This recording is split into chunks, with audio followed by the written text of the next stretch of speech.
الرحمن الرحیم والالف اصل ادوات الاستفهام و لهذا اختصت به احکام. ما یک وقتی اصطلاح داشتیم میگفتیم فلان مطلب از مسائل عامه، فلان مطلب از مسائل خاصه.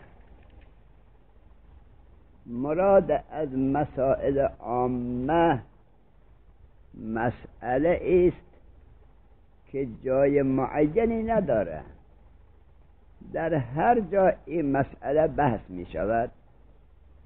اینو میگیم مسائل عامه. مسائل خاصه آن است که برای خودش باب معینی داره. مثلا مبتدا باب معینی داره، باب مبتدا و خبر. لائنف جنس باب معینی داره، لائنف جنس بابی خودش. هکذا افعال ناقصه مثلا، اینها رو میگیم از مسائل خاصه. اما مسائل عامه یک باب معینی نداره، به مناسبت در هر جا این مسئله میاد. حالا اینی که ایشون اول عبارت خوندم که ایشون میفرماید این از مسائل عامه، یعنی چه؟ در هر بابی، باب افعال ناقصه، باب حروف مشبهه بالفعل، باب لائنف جنس، باب افعال قلوب، هر بابی از خود ام الباب داره. ام الباب یعنی اصل باب.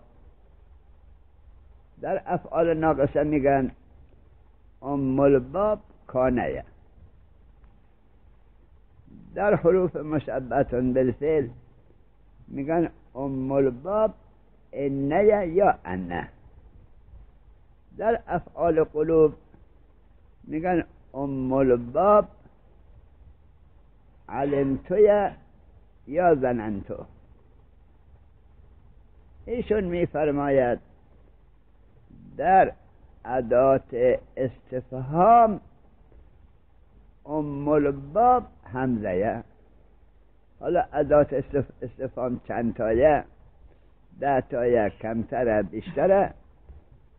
ام الباب همزه.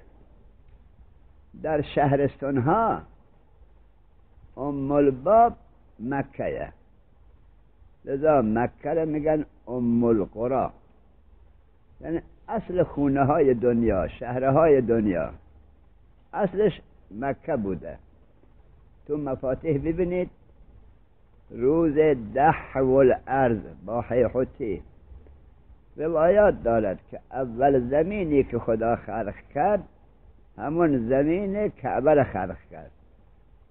بعد مثل خبازا دیدی خمیر پهن میکنن، 0.5 متر مثلا طولش، 2 وجب عرضش، اول یه خورده اینو پهن میکنن میشد نون سنگک. عربی اینو دحو بهش میگن، پهن کردن. والارض و ما دحاها. پس مکه را ام القرى میگن برای همین مناسبت. پس هر بابی ام الباب داره. حوزه علمیه ام البابش کیه؟ بفرما آیت الله گلپایگانی، آیت الله مرعشی مثلا. بقال ها رئیس اصناف هر کس که هست او ام البابه. عطارها همینجور. این چون از مسائل عامه خیلی تکرار میکنم چون خیلی جاهای مسئله میاد. پس هر بابی از خود ام البابی داره. اون وقت هر کسی که ام الباب باشه یک امتیازاتی هم داره. مثلا مراجع تقلید ام الباب حوزه هستند، اونها یک امتیازاتی دارن که دیگران ندارن. اونها هر جا وارد بشن کفشش رو میذارن کنار میذارن، تا وارد میشه صلوات میفرستن و قس علیه باب فعلله و تفعلله. پس هر ام البابی از خود امتیازاتی داره. رسول خدا صلی الله علیه و آله ام الباب اسلام است، لذا از خود امتیازاتی داره که معروف است به خصائص نبی. یک مختصاتی از خودش داره که دیگران ندارن. از جمله لشکر اسلام وقتی بر کفار غالب شدن، غنیمت از کفار گرفتن، لا و جواهرات حکومت سلطنتی مال حضرته و هکذا خصائص النبی خیلی مال حضرته و هکذا خصائص النبی خیلی. حالا همین مقدار انشاءالله بس است که هر بابی از خود ام البابی داره و اینی که ام الباب است یک مختصاتی دارد که دیگران اونا ندارن. ایشون اشاره به همین میکنه. عبارت گوش بدین: والالف اصل ادوات الاستفهام. الف اصل ادوات استفهام است، یعنی ام الباب است. و لهذا و به جهت همین یعنی چه؟ که الف ام الباب است و لهذا اختصت به احکام. این اختصاص دارد به احکامی که در باقی ادوات استفهام نیست، مخصوص خود ایده. یکی از مختصات ام الباب هر باب، نه تنها ادوات استفهام، افعال ناقصه، افعال قلوب، افعال مقاربه، یکی از مختصات ام الباب این است که اگر پای حذف در میون آمد ام الباب حذف میکنن. مثلا میخوایم از افعال ناقصه یکی را حذف کنیم، که را باید حذف کنیم؟ کانه، چون ام البابه. از حروف مشبهه بالفعل بخوایم حذف کنیم، که را حذف کنیم؟ انه یا انه. از ادات استفهام بخوایم یکی را حذف کنیم، که را باید حذف کنیم؟ حمزه را. پس این از مختصات ام الباب هر بابی است. علیکم السلام. لذا میگوید ولهذا اختصت به احکام. احد اون احکام حذفه، که پای حذف که در میون آمد باید حمزه را حذف کنیم، نه هل، نه عینه استفهامیه، نه کیفه، فقط حمزه باید حذف شود. این چرا؟ چون رئیس است. ولهذا اختصت به احکام. احدها، یکی از اون احکام، جواز و حذفها سواء تقدمت على ام كقول عمر بن ابي ربيعه بدالی منها مئتمون. تا بیا پایین. بله، نه میخوام اون سواء تقدمت على ام لنگه معادلش هم میخوایم. بله،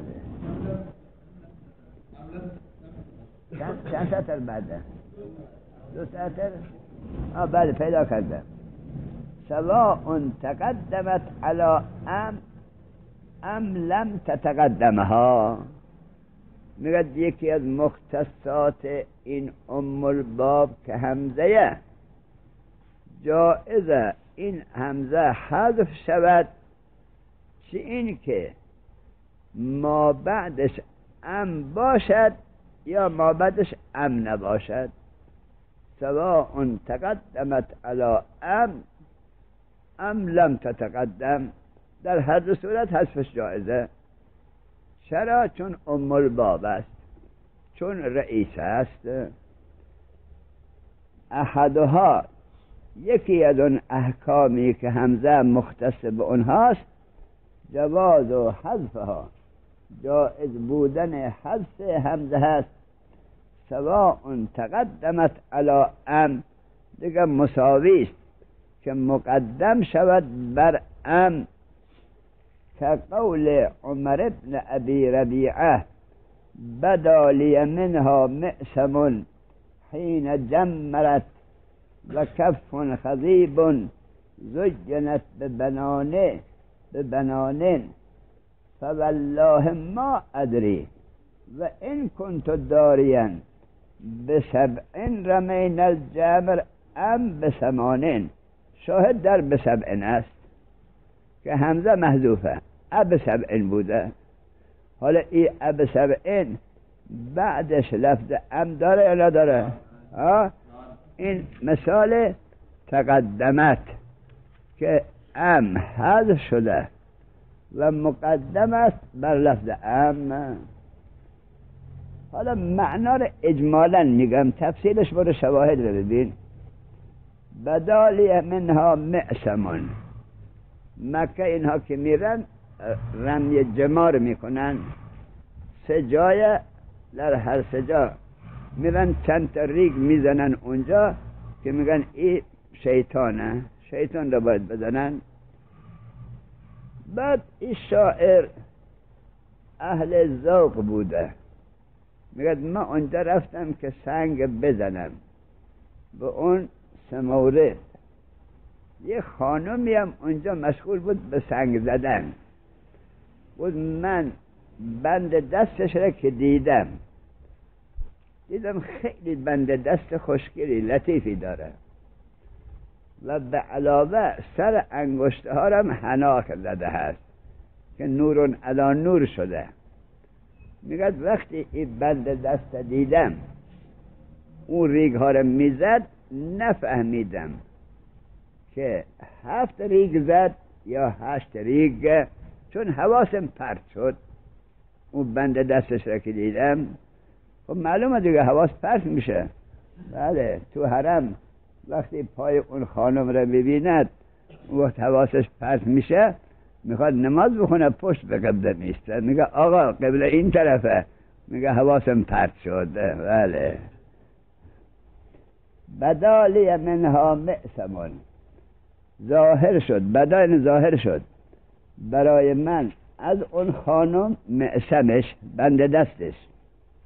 حین جمرت، جمر ریگ را میگن، وقتی که ریگ زد. و کف خضیب، دستش هم حنا زده بود این خانم. زجنت به بنان، سر انگشته ها هم خوشگلش کرده بود. فوالله، قسم به خدا، ما ادری، نفهمیدم. و این کنت دارین، ولو میخواستم حساب بگیرم، لیکن از بس حواسم پرت شده بود، حساب از دستم در رفت. فوالله ما ادری و این کنت دارین بسبع رمین الجمر. رمینه چه سیغه؟ جمع انس. صرف کن رما. رمه یا رمو، رمیت و رمی. رمینه. پس اون ضمیر که میگه بدالی منها به یک زن برمیگرده یا به جماعت زنها؟ پس این رمینه چطور جمع آمده؟ عجب زود جواب میدی. بله، خب. بله، انگشتا، نه به اعتبار انگشتا. خب حالا گفتم معنا رو اجمالا رد میشیم. به سبع رمین الجمر ام بثمان اراد اب سبع، یعنی اینجا شاهد مثاله که همزه حذف شد در اب سبع و بعدش لفظ ام هست. گفتیم سواء تقدمت علی لفظ ام، این مثال تقدمت. ام لم تتقدمها، ضمیر تحت تقدمه را بزن به همزه، ضمیر های تقدمه ها را بزن به ام. یا این که مقدم نشده باشد همزه بر ام، یعنی ما بعدش ام نباشه. كقول الكميت، کمیت شاعر، برین تاریخش ببینید آقا، این عجیب و غریب بوده در تشیع، نه مثل تشیع چغندر فروش ها که اندک چیزی که پیش آمد که سنی میشه، تقویت سنی ها رو میکنن. کمیت عجیب غریب آدمی بوده است، شیعه پاکی بوده، خیلی پاک. که قول الکمیت تربتو و ما شوقا الی البیزه اطرب، میگد من به رقص آمده ام، اما خیال نکنی که به عشق زنها و دخترهای سفید و خوشگل میرقصم، نه. تربتو، به رقص اومدم، به وجد اومدم، لکن و ما شوقا الی البیز اطرب، من به شوق دخترهای سفید به رقص نیامده ام، به وجد نیامده ام. ولا لعبا منی، و من آدم سبکی هم نیستم که بازی کنم، اینم نیست.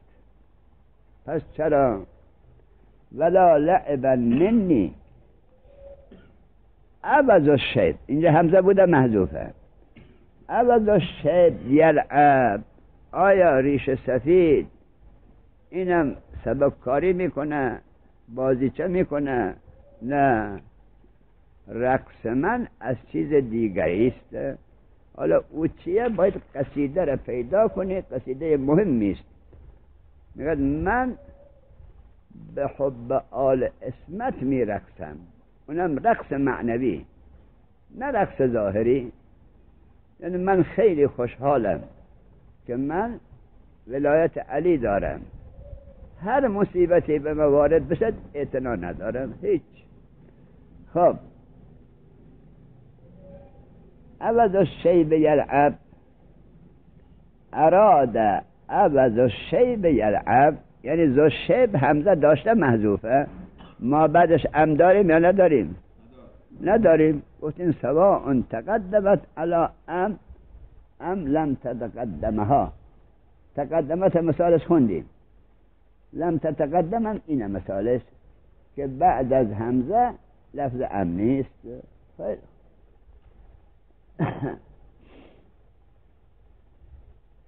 واختلف یا واختلف فی قول عمر ابن ابی ربیعه ثم قالوا تحبها.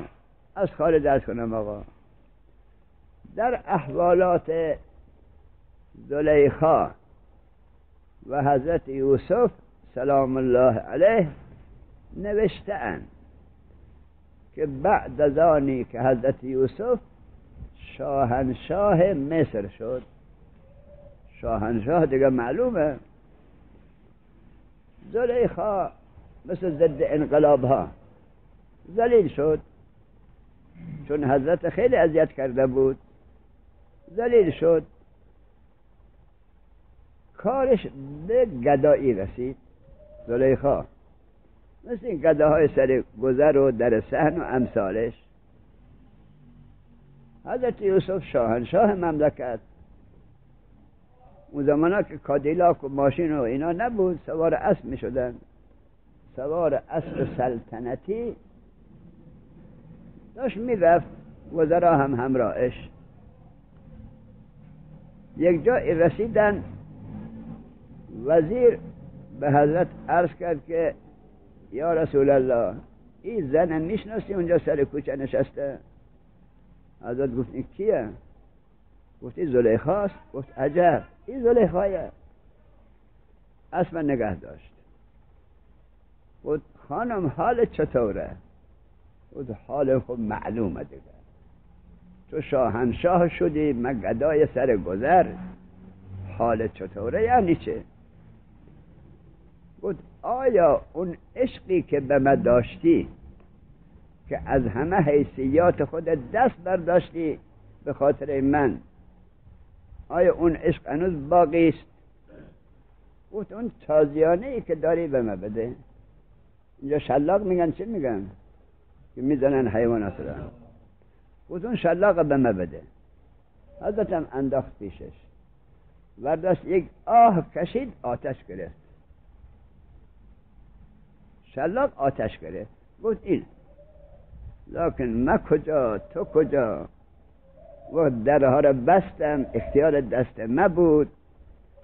با اون مقدمات عشق من هنوز باقی است، این علامتش. عشقت نه سرسری است که از سر به در شود، مهرت نه عارضی است که جای دگر شود. عشق تو در درونم و مهر تو در دلم، با شیر اندرون شد و با جن به در شود. بود این عشق من. خب بشر از حضرت یوسف خیلی اعتنا نکرد، شاهنشاه.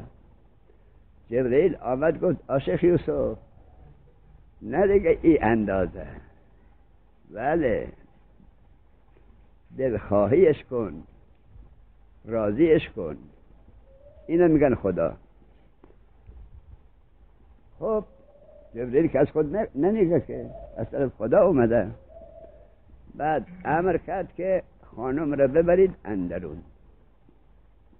بردن اندرون.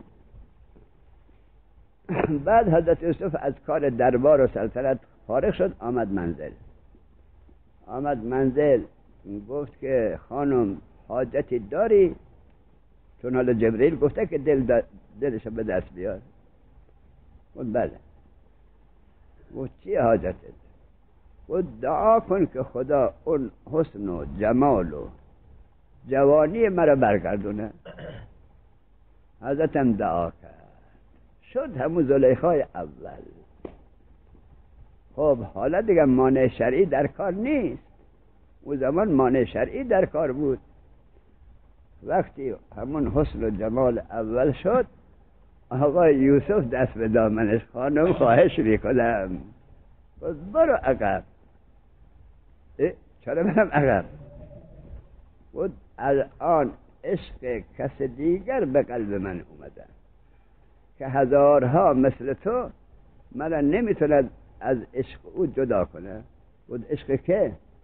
بود عشق خدایی که با اون کارهایی که من کردم، خلاف شرعهایی که من کردم، باز هم از من دست بر نداشت و سفارش مرا به تو کرده. من عاشق اویم، برو عقب کارت، حالا دنبالش بمانه. این است که عشق اگر واقعی باشه تا مردن از دل بیرون نمیرد.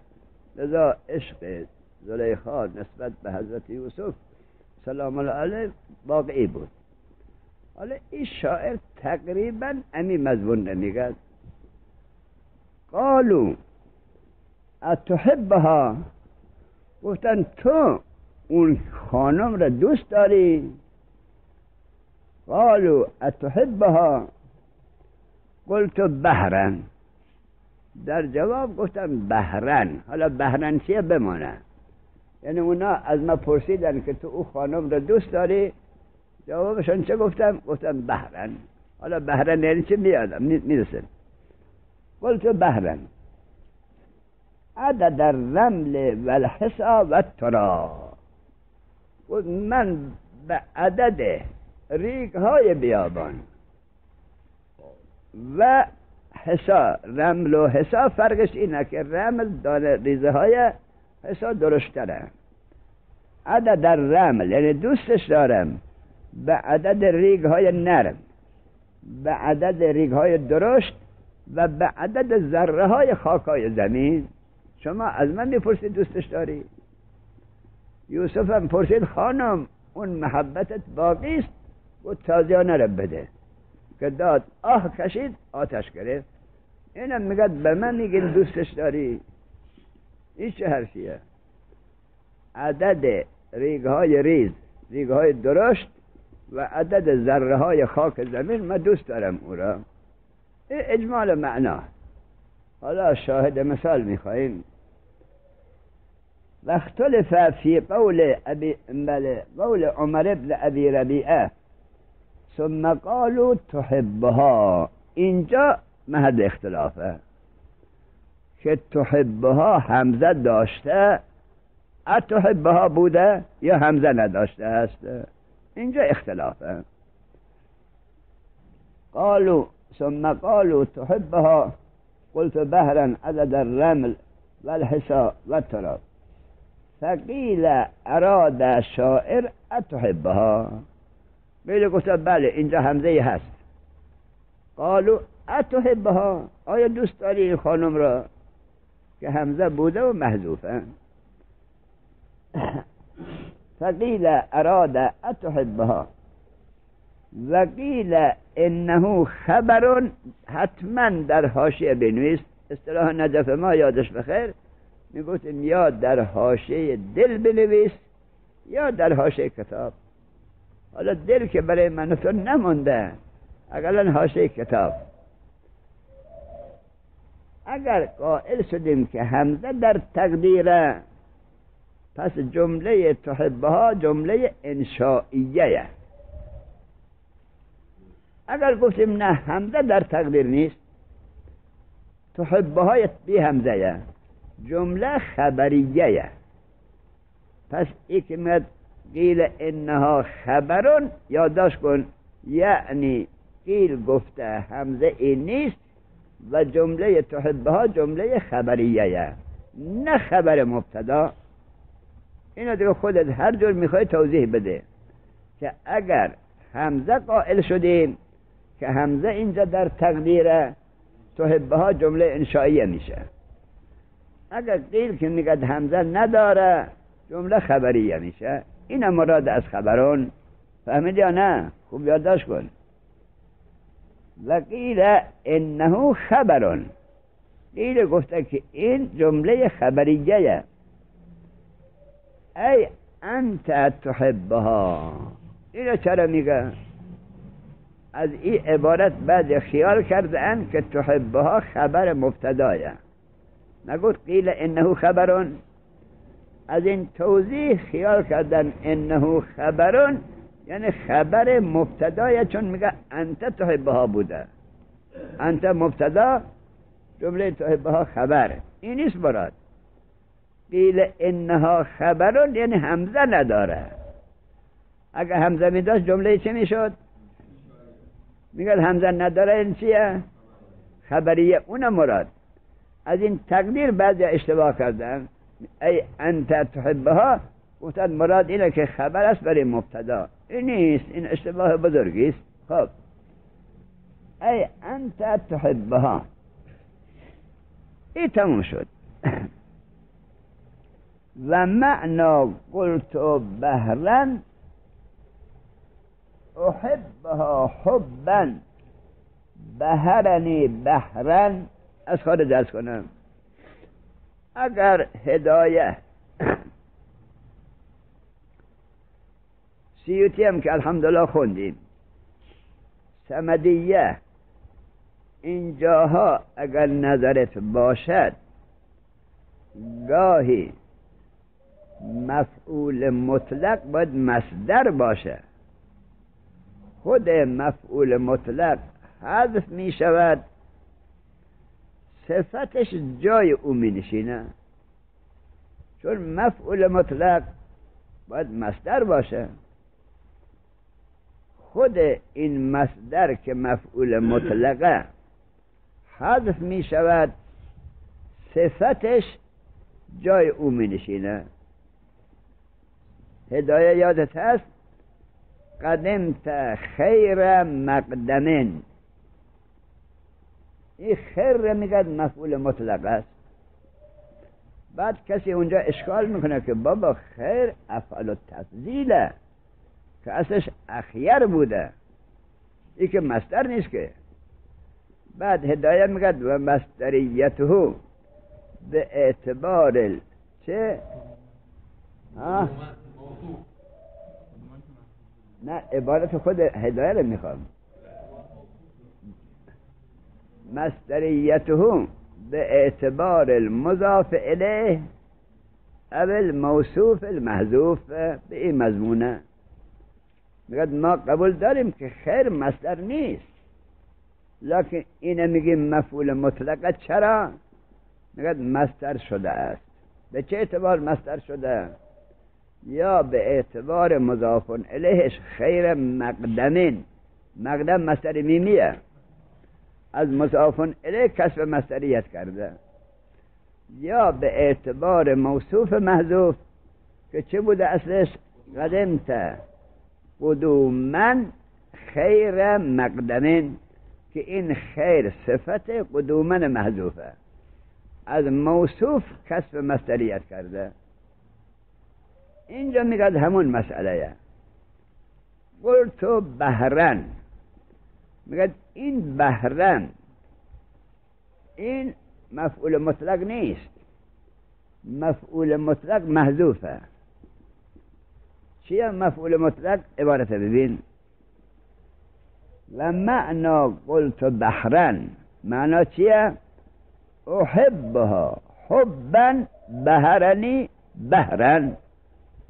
خیلی دقت کن. قلت در جواب اونها که گفتن اتحبها، قلت چه قلت؟ احبها. این در تقریره، یعنی بله من دوستش دارم.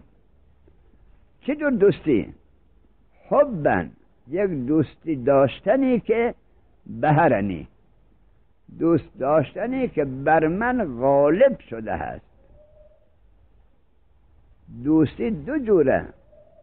یک دوستی است که انسان خود را یاد میکنه، ولو فلانی رو دوست داره لکن خودش هم دست بر نداشته از خود.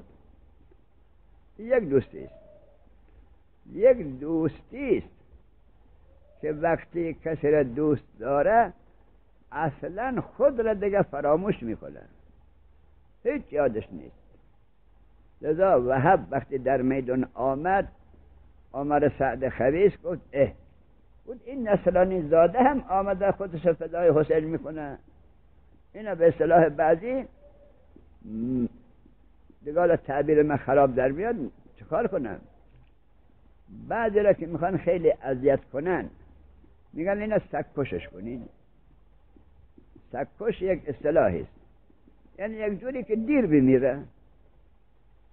بمیره. عمر سعد خبیث گفت که این تا پریروز نصرانی بود، حالا ای آمده حسین یاری میکنه. اینا با شمشیر با نیزه با تیر نکشتین که زود جون میده. اینا سنگسارش کنین که دیر جون بده و اذیت بشه. خود دیگه معلوم است، لشکرم که حالشون معلوم، شروع کردن سنگ زدن. تا اینا شروع کردن سنگ زدن، اینم کلاه خود اثر انداخت و لباس هم در آورد لخت، فقط سطر عورت بود. مرا از این کار میترسونین؟ من عاشق این آدمم، اصلا خودم خبر ندارم که من چه هستم. اینا به من اذیت نمیکنم، مرا متأثر نمیشم. این شاعرم همین رو میگه. قلت احبها، بله من دوستش دارم. چقدر دوست داری؟ حبا بهرنی، حبی دارم ایران که بر خود من غالب شده، اصلا خودم از یاد رفتم، یادم نیست. بذار اینم بگم. وقتی که حضرت یوسف را زلیخا پشت پرده گذاشت، یوسف دیگه یوسف بس دیگه بود. هر وقت که من دست زدم تو بیا داخل، افتادگان بیار دست خانما رو بشور. و خانمام که خانماییه، دختر وزیر دربار، زن وزیر دربار، دختر آستاندار، زن آستاندار، اینا چه کارن؟ چقدر خوشگلن اینا. و معلومه دیگر. بله. بعد به این خانم هایی که دعوت کرده بود که در مجلس های دیگر میگفتن این زلیخا آدم بی اصل نسبیه، به یک غلام زرخرید خودش عاشق شده، از این حرفای زنانه. بعد اینها را دعوت کرد و یوسف هم پشت پرده. بعد به هر کدام یک ترنجی داد. ترنج شبیه پرتقاله. اینا گفت که بگیرید. اولیا حضرت هم ملکه دیگه زلیخا بود. هر وقت این جوان کنعانی آمد در مجلس که دست شما را بشوره، شما این ترنجه ها را ببرید و بخورید. خب ترنجه ها تمام شد و چاقوها را دستشون دست زد زلیخا. یوسف آمد با آفتاب لگن تا این زنها دیدن یوسف را و امر ملکه که باید ترنج ببرن، حواسون رفت به یوسف و دسته ها را بریدن. دسته ها همه پرخون شد. بعضی ها نوشتن که نه، دسته ها را نبریدن، همشون حیض شدن، از خود بی خود شدن، همه حیض شدن. این میگه حب غالب بر وجود، که حب یوسف. بله. بعد زلیخا یوسف اشاره کرد برو پشت پرده. بود اینه که مرا شما سرزنش میکنین، شما به یک دیدن از خود بی خود شدین، دستاتون بریدین یا حیض شدین، وقت مرا سرزنش میکنین. بعد نوشته‌اند، اینا را من عمدن میگم ها، نوشته‌اند که حضرت مجتبی سلام الله علیه در یک سفری از اسفار مکه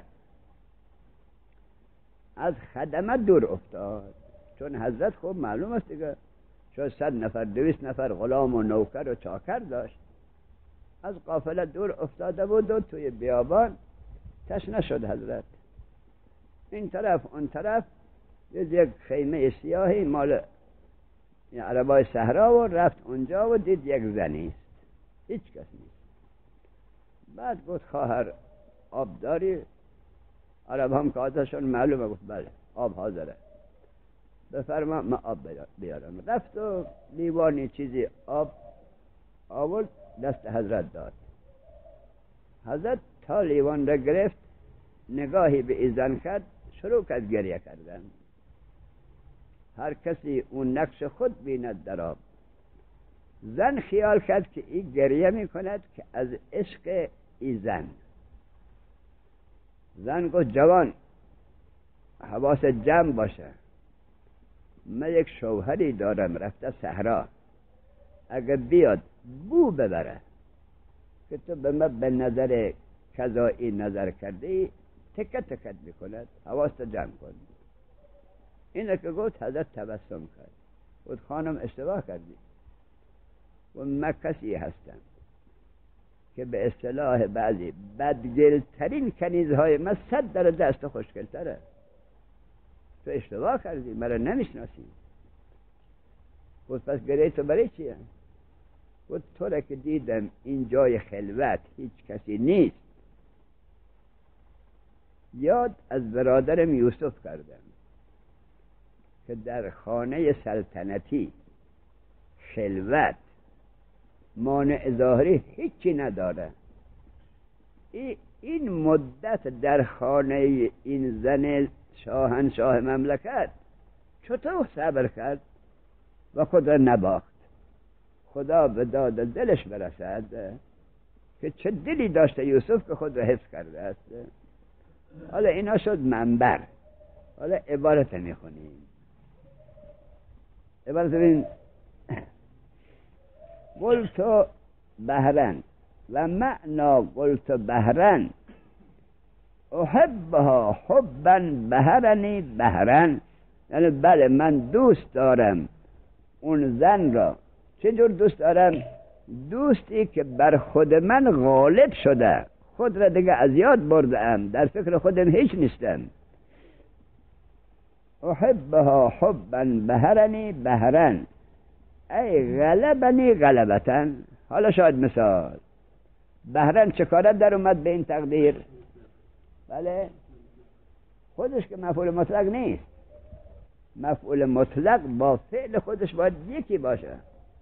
فعلش چیه؟ احبه. بهرن که ماده حبه یحبه نیست.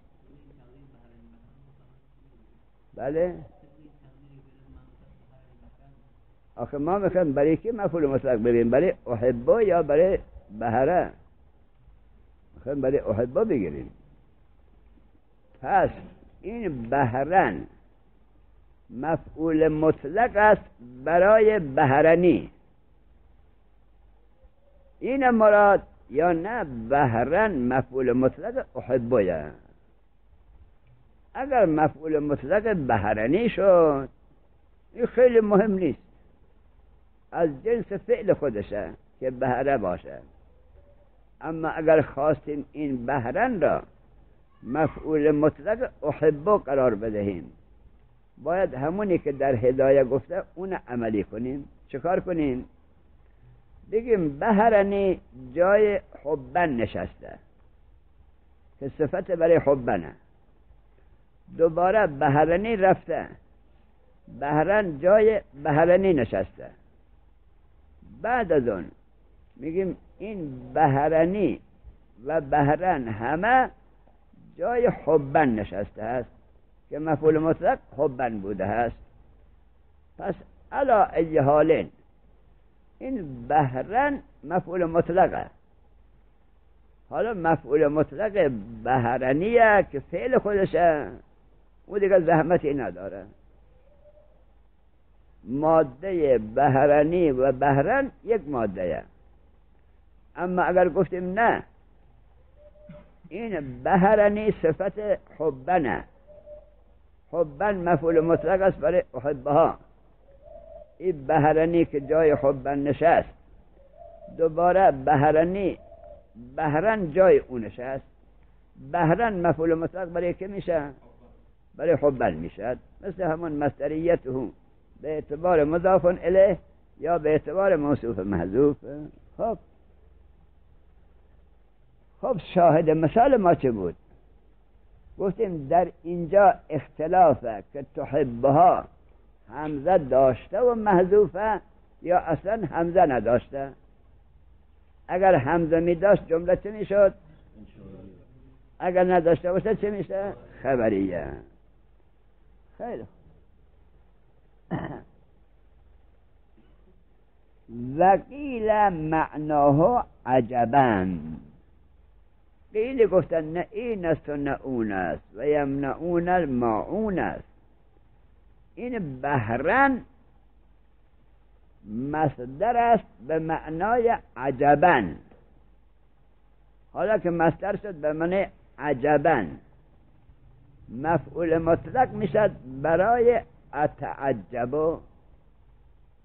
میگن اتحبها، تو اون دوست داری؟ میگن عجب حرفای میدونی شما پدر سوخته ها، یعنی حرف اتحبها خیلی عجیبه. از ما دیگه سوال نمیخواد دیگه. ما عاشق او هستم مثل آفتاب روشنه. این سوال شما خیلی عجیبه. گفتن بهرن به معنی عجبن، مفعول مطلق است برای اتعجبو. اتعجبو عجبن. وقیل معناه را بدن به بهرن. وقیل معنای بهرن عجبا. تمام شد. دوباره تکرار میکنم. این قالوا اتحبها را برای چه مثال آورد؟ برای مورد اختلاف که بعضی میگن حمزه داشته و محذوفه و جمله انشائیه، بعضی گفتن حمزه نداره و جمله خبریه. همین بود یا نبود؟ حالا گوش بده. وقال المتنبی احیا و ایسر ما قاسیتو ما قتله. الفش اطلاقیه. ما قتل والبین جار علی ضعفی و ما عدل. از خود دست کنم. دو تا شعر میخوانم که معنای بیت دانسته شود، بعد شاید مثال بفهمیم. یک شاعر میگه درد و غم خوبان جهان پیرم کرد، بد عهدی آسمان زمین گیرم کرد. من ماندم و من با همه بدبختی ها، ای مرگ بیا که زندگی سیرم کرد. لابد از اهل منبر شنیدی که مولا بعضی وقتا روی منبر میگوید کی باشد که این ریش من به خون سر من رنگین شود. و روایت دیگه هم دارد تو نهج البلاغه ظاهرا والله لابن ابی طالب آنس بالموت من الطفل به صدی امه، که انسان مصائب وقتی خیلی به انسان متوجه می شود آدم به مرگ خود راضی میشه. این یکی. مطلب دیگر حافظ میگه فراق را به فراق تو مبتلا سازم، که داد من بستاند دهد سزای فراق. شنیده ام سخنی خوش که پیر کنعان گفت، حضرت یعقوب، فراق یار نه اون می کند که بتون گفت. فراق الاحبه الموت الاکبر.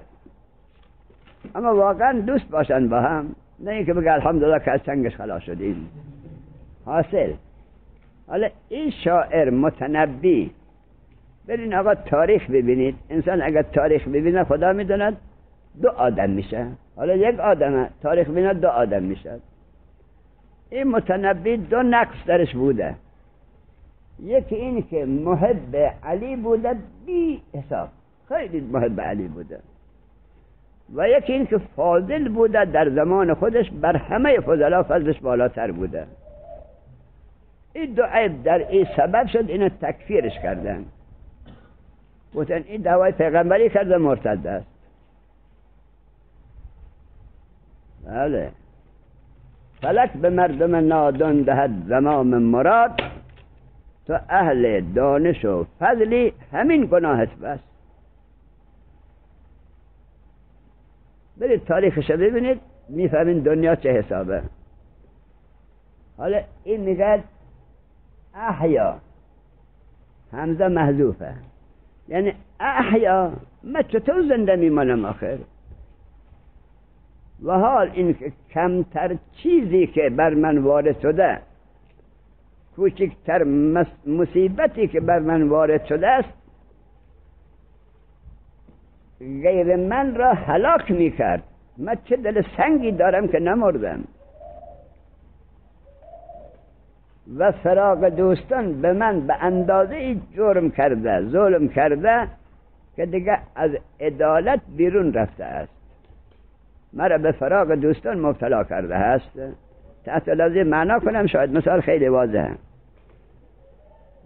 قال المتنبی احیا، همزه را تقدیر بگیر احیا، به زودی میرسیم. استفهام انکاریه یا تعجبیه، یعنی من چطور زنده ماندم آخر با این مصیبات.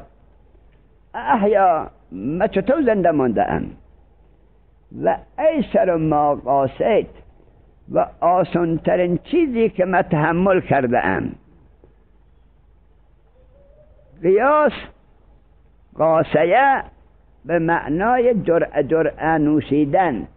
دوای تلخ که انسان میخوره یک دفعه نمیتونه استکان سر بکشه، یه خورده میخوره تکون میخوره دوباره یک خورده دیگر. اینا میگن قاسیه، یعنی جرعه نوشیدن.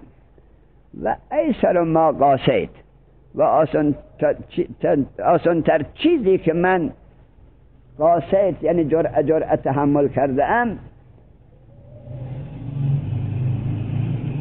ما قتل، اون چیزیست که دیگران را میکشه. این آسانش اون آسانترین مصیبتی که من تحمل کردم دیگران را میکشه. اون بزرگاش که هیچ، اون جای خود داره. و ایسر ما قاصد ما قتله والبین جار علیه، بین فراق دوستان و فراق دوستان جور کرد بر من، ظلم کرد بر من. اونم بدن ضعیف من با این ضعف و ناتوانی فراق بر من ظلم کرده، من از دوستان من جدا کرده. والبین جار علی ضعفی و ما عدله. حالا شاید مثال میخواد بگد. احیا فعل مضارع بالا پایین بنویس متقدم وحده از فعل مضارع باب افعال. احیایه صرف کن مضارعش یحیی یا یحیی، پس ثلاثی مجردش احیا. میدونم متکلم وحدش یحیا صرف کن یحییانه، برو تا متکلم وحده چه میشه؟ احیایو یا قلب الف احیا. احیا شد. همزه استفهام من بالاش بیاریم چه میشه؟ احیا. اونم میخواد بگن احیا فعل مضارع گفتم بالا بس متکلم وحده ول اصل احیا، یعنی همزه استفهام هم داشته. فحذفت همزه الاستفهام، همزه استفهام حذف شد. والواو للحال. خوب حواس جمع کن آقا سیوطی خوندی دیگه. و ذات بدء بمضارع ثبت حوت ضمیرا و من الواو خلت. خوب دقت کن اینها رو یادت بیاد درس میخونی با ترتیب. خب ایشون میگه احیا فعل مضارع و واو حالیه. حالا اینجا میگیم آقای ابن هشام تو سیوطی درس نخوندی؟ در جمله حالیه خود اونجا میگه ابن مالک و ذات بدء بمضارع ثبت حوت ضمیرا و من الواو خلت. چطور میشه این واو حالیه باشه؟ این اشکال بنابر سیوطی وارد یا وارد نیست؟ اشکال یاد بگیر. خب والواو للحال والمعنى التعجب من حیاته.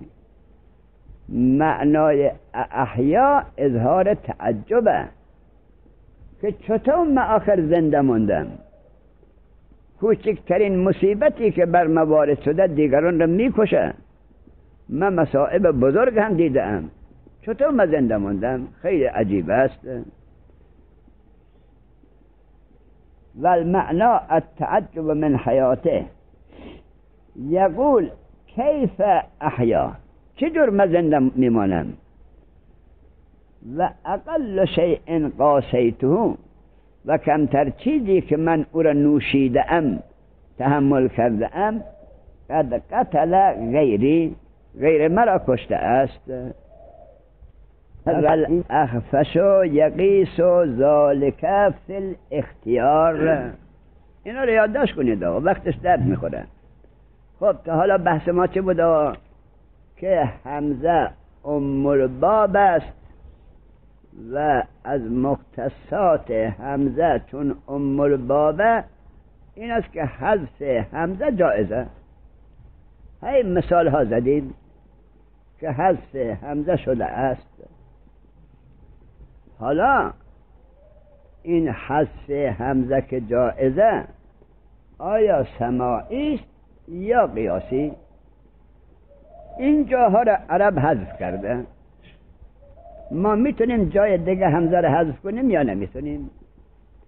میگه جناب اخفش گفته قیاسی است، سماعی نیست.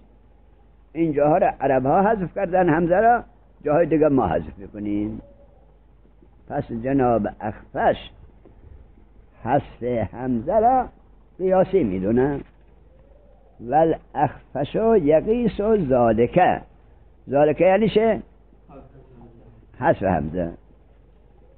فل اختیار در ضرورت شعری نباشه ها، در حال اختیارم قیاسیه، حذف میکنیم. اما به یک شرط، عند امن لبس یا لبس. میرزا طالب در حاشیه استوتی میگه هر دو درسته. لبس هم بخوانیم درسته، یعنی پوشیدن لباس. لبس هم بخوانیم یعنی اشتباه. هر دو میگه درسته. عند امن لبس یا لبس. و حمل علیه قوله تعالی و تلک نعمت تمنها علیه. از خالدا در قرآن ضرورت شعری غلطه، بلکه کفره. ضرورت بنی بیچارگی، در قرآن ضرورت غلط است. کسی قائل شود که در قرآن ضرورت داریم، این تقریبا آدم مرتد میشه. این انشاءالله در متول میخوانید، یک جایی هست خیلی من اونجا تفسیر میدم. پس اخفش میگد حذف همزه قیاسی است در حال اختیار. گفته بنابر این آیه شریفه و تلک نعمت تمنها علیه، این آیه گفته اینجا همزه محذوفه و قرآن که ضرورت نداره که اختیارا همزه حذف شده. خلاصه این آیه آقا اینه که بعد از آنی که حضرت موسی سلام الله علیه مبعوث شد که بیاد فرعون را ارشاد کنه، آمد که ای فرعون، مرا خدا فرستاده، بیا و از این کفر خود دست بردار. حتی روایت دارد که حضرت رسول هم این کار کرده ها.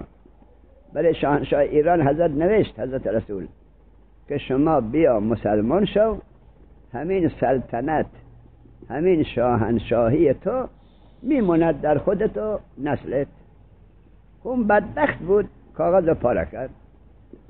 حضرت موسی به فرعون فرمود که من مبعوثم از طرف خدا، تو بیا مسلمان شو، همین سلطنتت برات میمونه. فرعون گفت که موسی، تو همون نبودی که تو خونه ما بزرگت کردیم، نون دادیم، آب دادیم، لباس دادیم، نمک خوردی، حالا لایق تو بیای به روی من حرف بزنی؟ حضرت موسی خب شخصی صحیح و تلک نعمتون، گفت اون کار خوبی کردی، خیلی این نعمت است، اما اتمنها علیه، اینو بر من منت میذاری؟ مگه تو از خونه ننت آورده بودی؟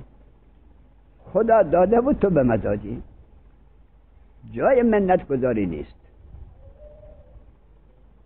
پس اخفش میگد در تمنها همزه محذوفه، ضرورت شعری هم نیست، چون قیاسی میدونه میگه در تمنها همزه داشته. اول حضرت موسی اقرار میکنه، میگه حق داری، مرا تو خونه خودت بزرگ کردی، نون دادی، آب دادی، همه زندگانی مرا دادی تا من بزرگ شدم، لکن حق منت به من نداری. مال خدا، یه خوردهش تو خوردی، یه خورده رو من خوردم، فقط تو واسطه کار بودی که به واسطه تو به من نون، آب، لباس رسید. پس اتمنها همزه محذوفه. و حمل علیه، و حمل کرده اخفش. علیه همیشه گفتیم که ضمیر مفرد مذکر یا مؤنث یا اسم اشاره به مجموع مطلب میخوره. و حمل علیه، علیه رو به چه بزنیم؟ بر این که حذف قیاسی است در حال اختیار. حذف قیاسی است در حال اختیار. حمل بر همین مطلب قوله تعالی و تلک نعمت تمنها علیه، که در این تمنها همزه محذوفه. اتمنها اول اقرار کرد، به اصطلاح دیگه چاره نیست، تعبیر هر جور در میاد بیاد. نمیخواست حضرت کفران نعمت کنه، میگن من نمک شناسم، نون نمک تو رو خوردم و تو هم به من حق داری، مرا بزرگ کردی، لکن حق منت نداری. اتمنها علیه، تو به من منت میذاری که به من نون و آب دادی. خب این فرمایش اخفش. و قوله تعالی هذا ربی، همچنین اخفش در قصه حضرت ابراهیم سلام الله علیه با قوم خودش وقتی جدل کرد، چون قوم حضرت ابراهیم بعضی خورشید را میپرستیدن، بعضی ماه را میپرستیدن، بعضی هم ستاره. یک صنف عربی هستن، در اهواز هم هستن، بغداد هم داره، بصره هم داره، اینا صبی بهشون میگن، مکسر صائب، صائبی، تو قرآن دار صابئین. اینا هموناین که زمان حضرت ابراهیم ستاره پرست بودن، خورشید پرست بودن، قمر پرست بودن. حضرت ابراهیم با اینا مباحثه داشت. بعد خورشید که از مشرق در آمد، حضرت ابراهیم فرمود آیه داره فلما رأى الشمس بازغة قال هذا ربی. وقتی که حضرت ابراهیم، خدا میدونه انسان گاهی زهرش میترک، آقا من از این حرفا میگم چون تقریبا به خودم واجب میدونم گفتنش دارم، میکنه که ازش در میاد که واقعا ابراهیم عقیده داشت که خورشید خدایه و این کفر است. آقا ابراهیم ابوالانبیا عقیده داشت که خورشید خدایه و این کفر است. آقا ابراهیم ابوالانبیا پدر حضرت رسول صلی الله علیه وسلم، چطور اینجور نسبت بهش میدی؟ این حرف تو دنیا. یک کس بدبخت دیگر به خود حضرت هم این نسبت داده. حالا ما میخوایم بفهمانیم که آقا در عقاید شما به روایات آل عصمت مراجعه کن، چیز بنویس. خلاصه فلما رأى الشمس بازغة قال هذا ربی، ظاهر آیه معلومه، یعنی چون که دید خورشید که از افق در آمد درخشنده می درخشد، حضرت ابراهیم گفت هذا ربی. جناب اخفش میگه این هذا ربی نیست، هذا ربی است. همزه ای بوده، همزه انکاری. میرسیم به زودی انشاءالله که معنای استفهام 8 معنای مجازی داره. یکی از معانی مجازی انکار مطلب. هذا ربی یعنی این خدا. فلما افلت قال انی لا احب الافلین، وقتی که دید غروب کرد گفت بابا آخر خدایی که گم میشه میره زیر زمین، این که خدا نمیشه که. خلاصه اخفش میگد این همزه داشته، همزه انکاری. هذا ربی همزه حذف شده است. اینجا یک اشکاله که دیگری هم هست و اون اشکال این است که اسم اشاره و ضمیر در تأنیث و تذکیر سر سوزنی فرق نداره. ضمیر اگر به مؤنث مقدم برگرده، آیا خوب دقت کن، ضمیر اگر به مؤنث مقدم برگرده مطلقا واجب تأنیث ضمیر یا واجب نیست؟ واجبه. الشمس طلعت، الشمس طلعت جایز نیست. اما به مؤنث مؤخر برگرده اونجا جایز الوجهینه. اسم اشاره حکم ضمیری را دارد که به مؤنث مقدم برگرده. خب پس هذا به که اشاره کرده؟ شمس. شمس مؤنثه، چرا هذه نفرمود حضرت ابراهیم؟ چند جواب دادن، دو جوابش میگیم و رد میشیم چون خارج از بحث مایه، لکن من عرض کردم چند ورقی باید ما از مغنی بخوانیم که با عبارات مغنی آشنا بشیم. چند جواب دادن. یک جواب دادن که اسم اشاره در لغت عجم مؤنث و مذکر نداره، عجم بالمعنى الاعم، یعنی غیر عرب.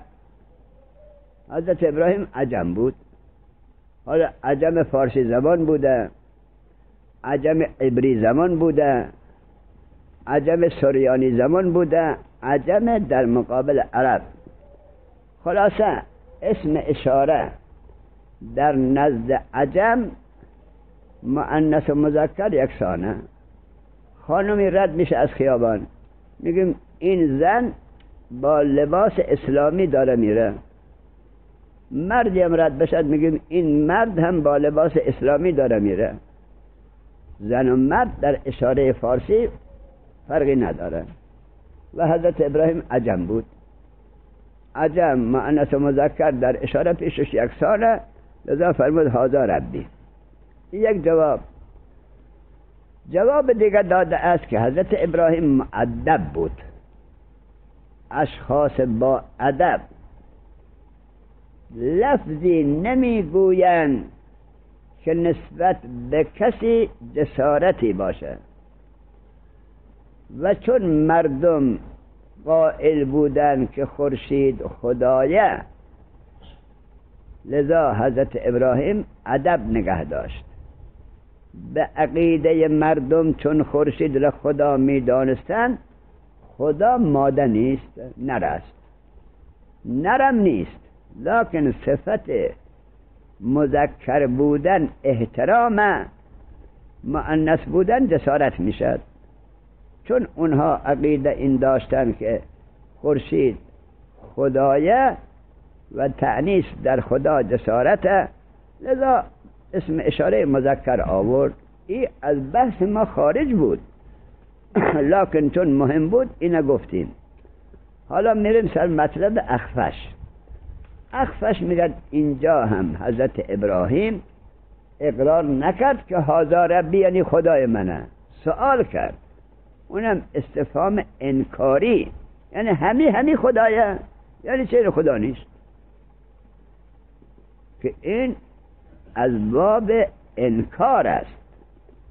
جماعت گفتن نه، سوال نیست، همزه نداره. میگیم چطور همزه نداره؟ چطور ابراهیم اقرار کرد که هذا ربی؟ میگم مقصودی داشت حضرت. حالا میگم مقصودش را.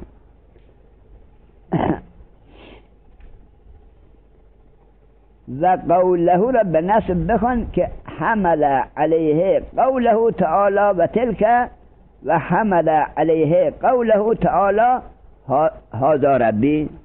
گفته اینجا هم اخفش میگد همزه داشته و محذوفه. فی المواضع الثلاثه، چون سه تا هذا ربی حضرت ابراهیم اونجا فرمود. فلما رأى الشمس قال هذا ربی، لما رأى القمر قال هذا ربی، لما رأى النجم قال هذا ربی. سه تا هذا ربی داره. در هر سه تا اخفش میگد همزه انکاری در تقدیر است. هذا ربی فی المواضع الثلاثه. و المحققون علی انه خبرون، یعنی چه؟ الان خودین، یعنی این انشاء نیست.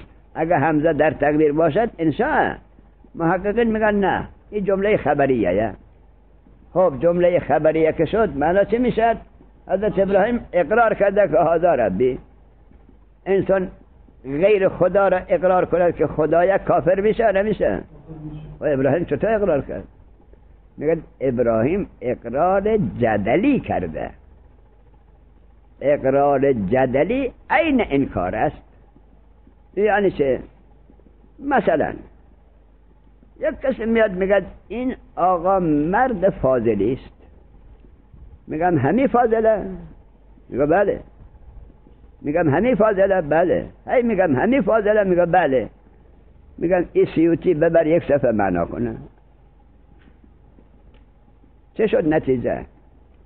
گفتم این فاضله مرادم این بود که اون از بین ببرم یا اقرار به فضلش کنم؟ همچه میشه دیگر. اقرار جدلی همینه. محققین میگن حضرت ابراهیم که اقرار کرد هذا ربی، اقرار جدلی است. اقرار جدلی اینه که اول کلام خصم را اقرار میکنه، بعد لازمه را ازش میگیره.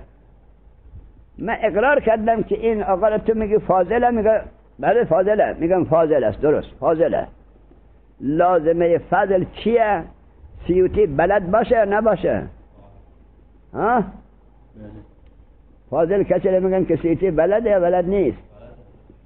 میگیم این سیوطی معنا کنه. لازمه را ازش میگیریم. لازمه فضل چیه؟ دانستن سیوطی. لازمه را که ازش گرفتیم ملزوم معدوم میشه. مثلا میگه این آتشه، میگم آتشه، میگه بله، میگم خب این آتش، دست روش میذارم، میگم پس چرا نمیسوزونه؟ لازمه آتش سوزوندن دسته. دست را که نمیسوزونه ملزوم که آتش نیست. اینا میگن اقرار جدلی. حضرت ابراهیم هم بنابر این که جمله خبریه باشد و همزه نداشته باشد اقرار کرد. خب هذا ربی، این خدای من. صبر کرد تا آفتاب غروب کرد. خدا اینه. لازمه خدا اینه که معدوم نشه. این که معدوم شد رفت زیر زمین، پس خدا نیست. پس ابراهیم اقرار به کفر کرد به قصد این که نفی کند این مقرر و بهرا، این خدا نیست. چنانچه من اقرار میکنم که این آقا فاضله. به چه قصد اقرار میکنم؟ که من فضلش را ثابت کنم که معدوم است.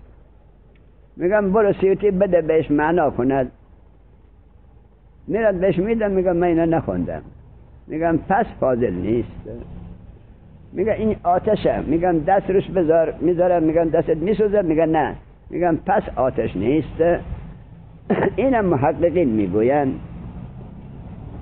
والمحققون علی انه خبرون. محققین از علماء نحو بنابر اینند که این قول خداوند که فرموده هذا ربی، این خبره، یعنی جمله خبریه است، یعنی همزه نداره تا انشائیه شود.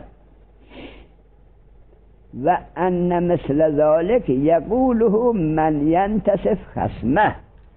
و اینجور اقرار باطل را کسی میگوید که با خصم از راه انصاف را می رود، نه از راه بی انصافی.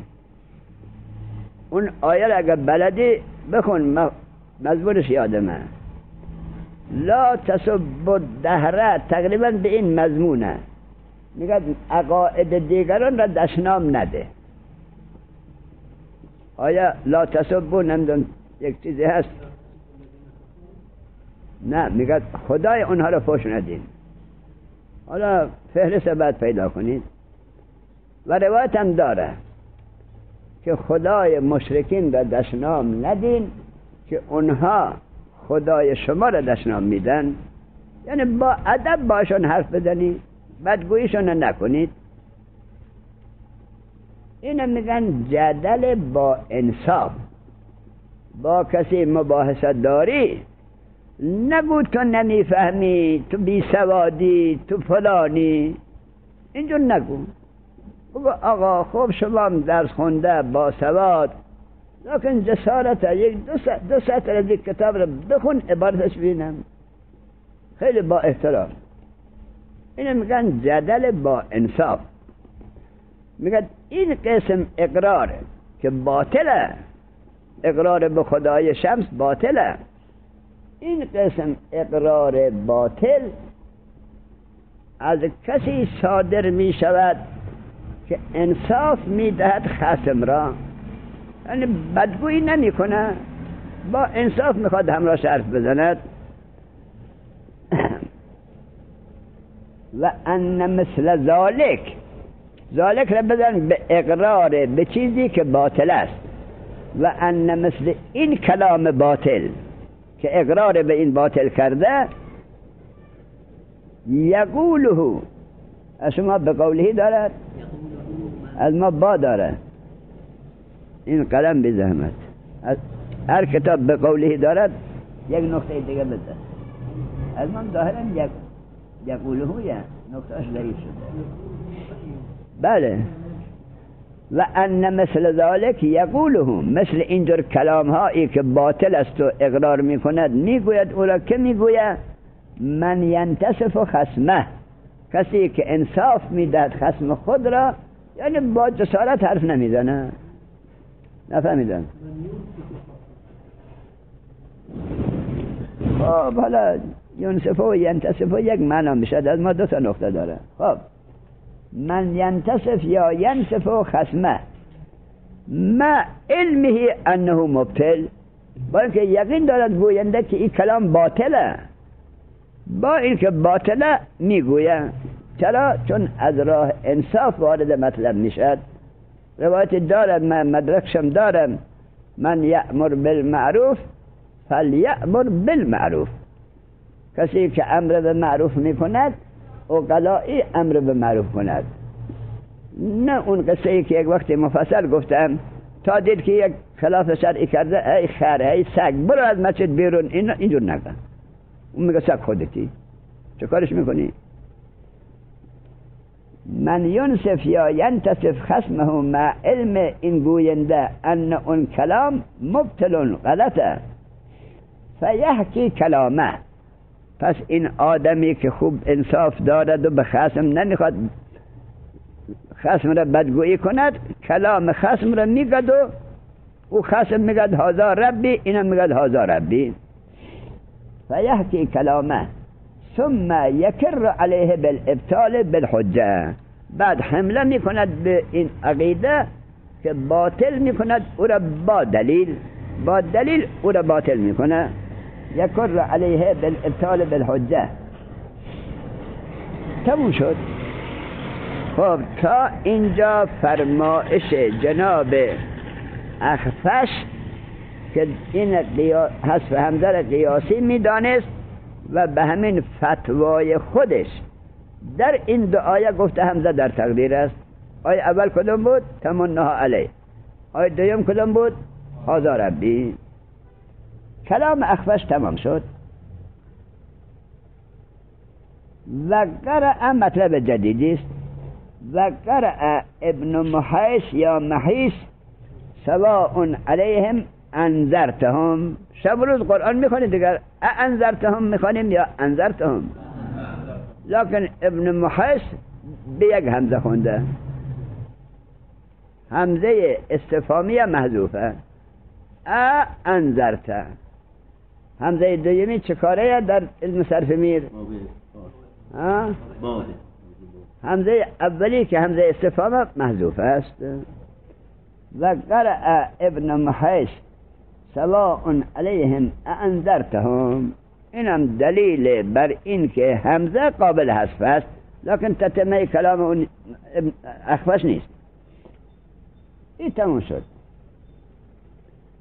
و قال صلی الله علیه و آله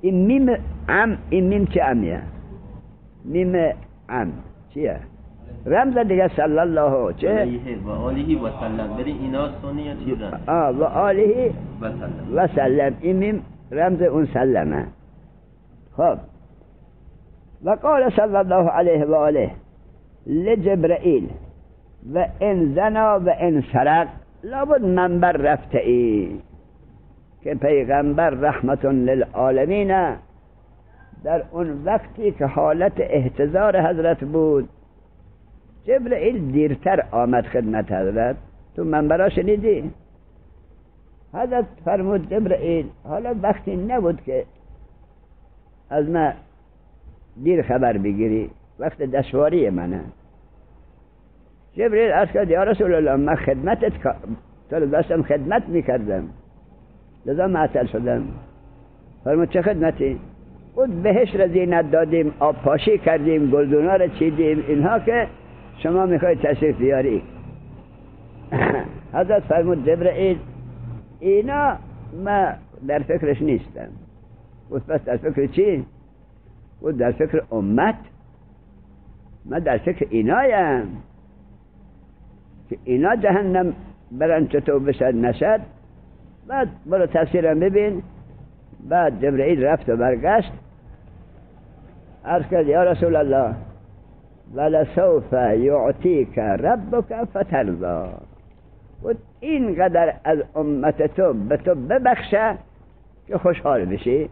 و الان تاب لی الموت.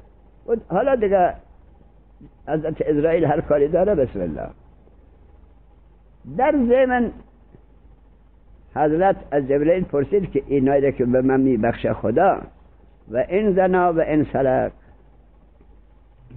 اگرچه زناکار باشد، اگرچه دزد باشد، جبرئیل عرض کرد و این زنا و این سرق. حالا این روایت صحیح صحیح نیست، ما در باب روایات بحث نداریم، ما نحو را داریم میخوانیم. پس سؤال حضرت که فرمود و این زنا و این سرق همزه محذوفه. و این زنا و این سرق یعنی آیا ولو زنا کند ولو دزد باشد خدا میبخشه. جبرئیل عرض کرد و این زنا و این سرق. در کلام جبرئیل همزه نیست، در سؤال حضرت همزه. لذا میگه قال صلی الله علیه و آله و این زنا و این سرق یعنی و این زنا و این سرق. خب قال صلی الله علیه و آله و این زنا و این سرق. فقال جبرئیل چه گفت؟ و این زنا و این سرق. در کلام جبرئیل همزه نیست، در کلام خود حضرت همزه هست. خب بله نه، حضرت سوال میکنه آخر. حضرت میگه تو که میگی خدا همه امت مرا میامرزه ولو دزدی کنن ولو زنا کنن. بله خب نه در کلام خود حضرت بوده. حضرت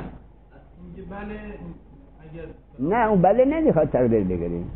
الان مثلا یک کسی میگه فردا درس هست، میگیم بله فردا درس هست. میگه اگر شهوده تعطیل بشه، میگیم بله. جبرئیل هم آمده که خدا امت را به تو میبخشه. حضرت سوال کرد او این زنا او این سرق یعنی اگر چه زنا کند و دزدی کند. حضرت گفت نعم. جبرئیل عرض کرد بله این زنا و این سرق. خب چرا تقدیر؟ چرا؟ نه جبرئیل فرمود. چه فرمود؟ این زنا و این سرق. کجا تقدیر؟ جبرئیل عرض کرد. چه عرض کرد؟ این زنا و این سرق. خب خیلی طولش ندیم. از ثانی گفتیم که از مختصات رئیس یکی اینه که جائز الحذف. تا اینجا این مختص را خوندیم. ثانی از مختصات چیه؟ الثانی انها ترد لطلب التصور نحو زید قائم ام امر و لطلب التصدیق نحو زید قائم. دیروز این عرض کردم مفصل، حالا خود عبارت معنا میکنیم. از مختصات دیگر همزه اینه که جاز الوجه اینه، گاهی برای طلب تصور میاد، گاهی برای طلب تصدیق. وقت گفتیم که حل مختص به چه بود؟ تصدیق. باقی ادات مختص به چه بود؟ تصور. همونه. الثانی ان این همزه وارد میشد در کلام عرب برای طلب تصور، مثل زیدون قائم ام امرون. بذار یک کلمه بگیم که خوب فهمیده بشه. حالا این سائل که آمده میگه آقایون زید قیام کرده یا امر قیام کرده؟ سوال میکنه. جمله سه جز داره. یکی به اصطلاح فارسی ما و شما هست نیست، اینو میگیم نسبت. یکی مبتدا زید، یکی خبر قائمون، زید مبتدا، قائمون خبر، هست و نیست این نسبت. در حاشیه انشاءالله میخونی العلم انکان اذعانا للنسبه فتصدیقون بلا فتصور. حالا همین سائل که اومده دم در میگه زیدون قائمون ام امرون، نسبت را سوال میکند یا زید و امر را سوال میکند؟ نسبت میدونه که کسی قیام کرده، اما اون کسی کیه او را نمیشناسه. پس که را نمیشناسد؟ مبتدا را نمیشناسه. میگه آقا ما شنیدیم که یک کسی قیام کرده، او کس کیه؟ زید یا عمره؟ پس مبتدا پیشش مجهوله، ایشو طلب چه؟ تصور. یک جزء جمله رو میخواد. مثال قائمشم بزنیم بعد رفتیم به اصل دیگر. یا این که میدوند که زید یک کاری کرده اما کارش قیام است یا فرض کنیم زدن است. میاد دم در میگه زیدون قام ام ضربه، میگه زید قیام کرده یا کسی رو کتک زده. اینجا چه مجهول پیش؟ خبر. اینم تصوره. اما تصدیق الان مثال میزنه خودش، اینا مثال تصوره. تردو طلب تصور نحو زیدون قام ام امرون، ولی طلب تصدیق و گایم برای طلب تصدیق نحو زیدون قائمون، میگه آیا زید قیام کرد یا قیام نکرد؟ همون هست و نیست. زید قائم هست،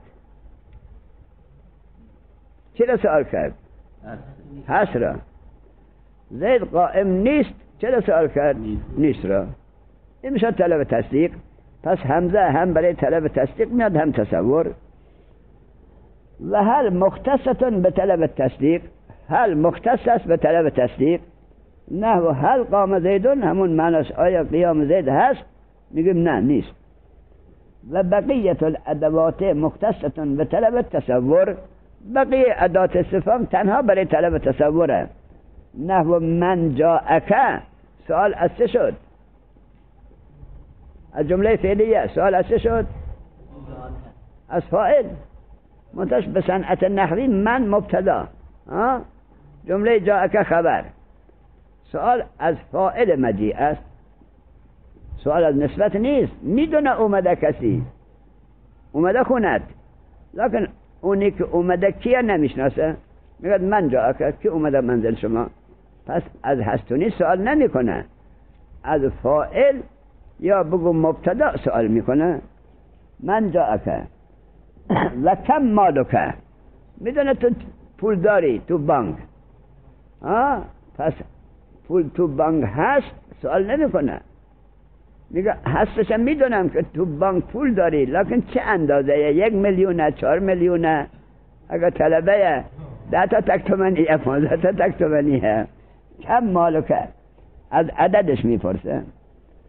و ما صنعت، میدونه تو رفتی تهران کاری کردی، لکن او کار چه بوده اونم میپرسه. اینا همه تصوره. و این بیتو که منزل شما کجاست؟ و متى سفرک، زمان سفر. از ثالث برای فردا انشاءالله.